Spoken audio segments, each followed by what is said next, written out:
Hey guys, welcome back to second semester. I am so sorry that I am not able to be there with you. So you guys are going to have a little bit more responsibility to make sure that you are reading everything in Canvas. I will try to make a video here and there when we need it. Um, but right now I'm just going to tell you guys kind of the project overview and what you're doing this week while I'm not there. So, first of all, I want you guys to, well, obviously you would have watched this video, um, but I want you guys to go into like each module, click on everything, and read everything. So I'm going to go through that. However, again, like please do this on your own. You would have already like clicked this, but the next thing to do is to um, watch that fantastic Mr. Fox in class, and then you guys are going to do this quiz over it. So this is day one. What you guys are going to do. Watch the video, watch Fantastic Fox, take this quiz. That's all you're doing when you get back to school, either Tuesday or Wednesday, whichever day you have me. And then there shouldn't be time at the end of class, but if there is time, you guys can go ahead and like read these descriptions and move on to your discussion post. If you want to do that at home, you can. But you guys will have time in class Thursday or Friday, whichever day you have me, to do this week one activity stuff. So let me go over what this stop motion project is going to look like. It's going to take 3 weeks, but this week you guys are just going to work on building the story. And then next week you'll build your characters and your backgrounds. And then the next week you will film. So, let's just go through it. So objectives, you guys will create your own stop motion video. You'll be in groups of 2 to 3. If you're in virtual, you'll work on your own. You guys will be creating all the characters, hand-drawn, and you guys will be creating all the backgrounds, hand-created. Hand-drawn. I say hand-created because some of the backgrounds can be done with watercolor. I have an example down here to show you. And then you guys will use the Stop Motion Studio app to photograph and edit all of that. So goal for today, while you guys are watching Fantastic Mr. Fox, let Stop Motion Studios download on your iPad while you're watching Fantastic Mr. Fox, because I can't tell you how many times kids are like, they download it the day we're filming and then they waste 30 minutes because it takes forever to download. So download this today while Fantastic Mr. Fox is playing. Requirements for this whole project. 1, you must create all of your own characters with different facial expressions and movable body parts. So you guys are doing this as a group. You can help each other out, but everything will be created yourself. And you have all next week to do that. There needs to be different like heads you can put on the people, and then again, movable body parts. And then you are also creating all of your own backgrounds. I think there's a minimum of 3. I write that somewhere, but minimum of 3 scenes you will need to create. And then your stop motion requirements. Come back to this later. Your requirements are that you're creating a 30-second video, and then this is so important to change your settings once you get into stop motion to make it be 12 frames per second.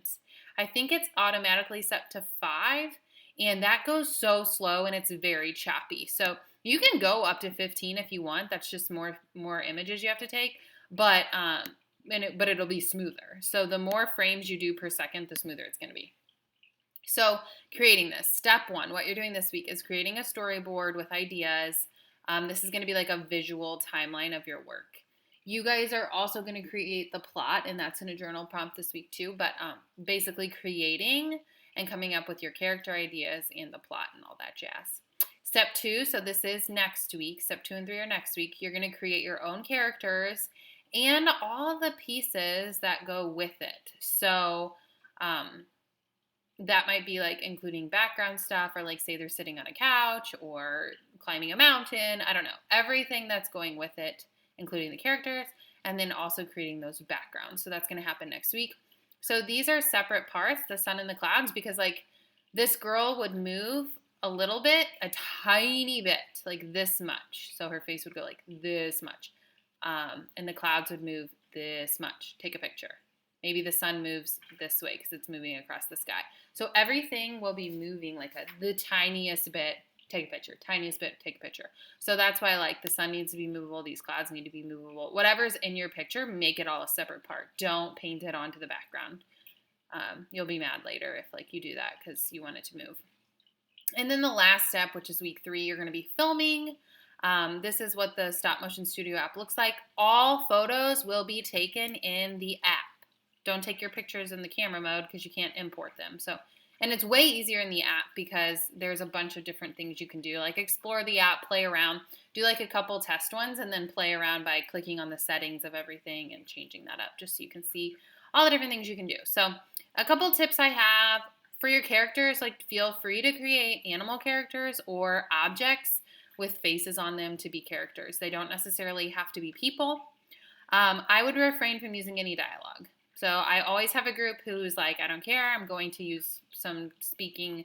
If you do that, it needs to be a word bubble, and the word bubble needs to be visible for 5 seconds. So that's, if you do 12 frames per second, that's 60 pictures that word bubble needs to be in so we can actually read it.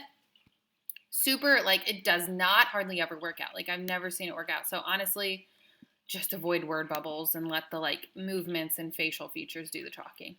Also, feel free to use mixed media. I have most people use crayon and colored pencil on this, but you guys can totally use Sharpie, watercolor, tempera, anything we used last semester. Oil pastel might be a good background option, but not necessarily for the characters.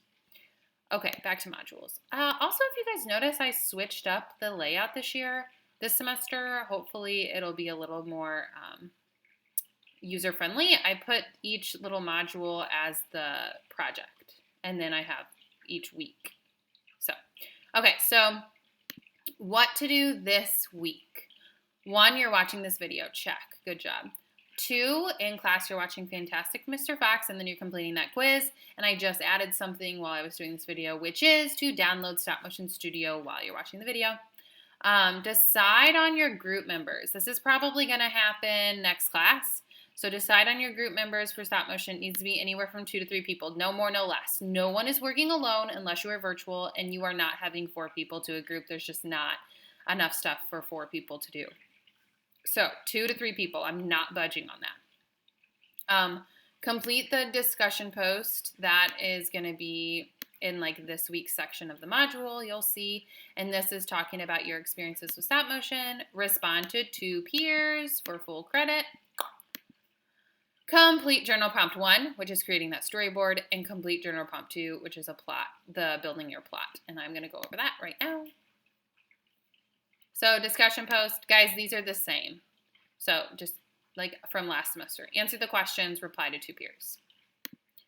But the journal prompts for this week, your storyboard, you guys are going to create 1 per group. So you can use 1 person's artist journal. Draw in 12 frames. There needs to be 12 different frames. And this can be like, are you going to have words in the front, like a title? So if you do have a title, you're going to have to cut each of those letters out and maybe drag in 1 letter at a time. So that's a different picture, which is cool. So maybe this is your title. Maybe this is your scene. You're just showing up your scene. Maybe your person walks in. I don't know. Tell me info about it down at the bottom as well. Also at the end, a lot of people do credits and they cut out little bubble letters and move those around, and those are kind of fun too. They put like the people who created it and all that stuff. So that's fun. Anyway, for this, no stick people. It can be done all in pencil. That's fine. But try your best on the drawings. Again, 1 of these created per group. However, everyone needs to submit this assignment if you want to get credit. And then plot building, this is the other thing you're doing next class. So basically next class, you're figuring out your groups. If you want to do your discussion post, that's fine. It's kind of a waste of time during class. I feel like it's pretty quick to do during Act Lab. Then you're doing journal prompts 1 and 2, which is the storyboard and then this building your plot. I just drew this, but I want yours to have all of this. So yours can look different than this. Like if you write everything out, that's fine. However, all of these details need to be included for the full credit. 1 person per group needs to have this in their artist journal. However, every student needs to submit the image. And everybody participate. Like, don't make 1 person come up with everything. Participate with the ideas. You're just having 1 writer to write all this down. So Introduction, you guys should know most of this, but introduction, I want some info on how you're introducing the characters. Maybe that's just they're walking in, I don't know. Or who's coming when. Rising action, so what's going to happen? I've had students create this thing where a squirrel was trying to get a nut from a tree. So he tried different ways of getting this nut from the tree. So that's your rising action. Climax, he accidentally made the nut fall down. So the climax was the nut was falling all the way down. Falling action, he just got down and he finally got his nut and it was exciting. I guess that's kind of the resolution. So I think falling action is typically pretty short or sometimes non-existent. Just write a little bit about it. And then, of course, the resolution. He got the nut and he was happy. Little squirrel. Settings, plural. You guys need to have a minimum of 3 settings. So 3 different backgrounds. And then characters, multiple characters as well. I don't have a minimum or maximum, but like 1 is not acceptable. There obviously needs to be a couple characters, but it's up to you how many. Well, I take that back. In the squirrel one, there was only 1 character. It was the squirrel. But there was like the nut also. He didn't have like a face or anything, but like that was a big part of it. So I guess there could be 1 character. However, 3 different settings. Now for settings, like if you're thinking of that same example I just gave, like the squirrel started at the bottom of the tree. Then he was in the tree with like all the leaves. And then he was like back down in the grass over to the side. So that's 3 different backgrounds they had to create. Yes, it was like all in the same area, but they had to draw the bottom of the tree where the squirrel was at first, then the squirrel in the tree, and then down in the grass. So 3 different like creations of backgrounds, if that makes sense. Okay, I think that's it for this week. That's what you guys need to be working on. I will do a video next week for how to do the character building stuff. But yep, that's it. If you guys have any questions, please email me. You can do that. I will definitely have my computer out. All right. Have a good week. See you guys.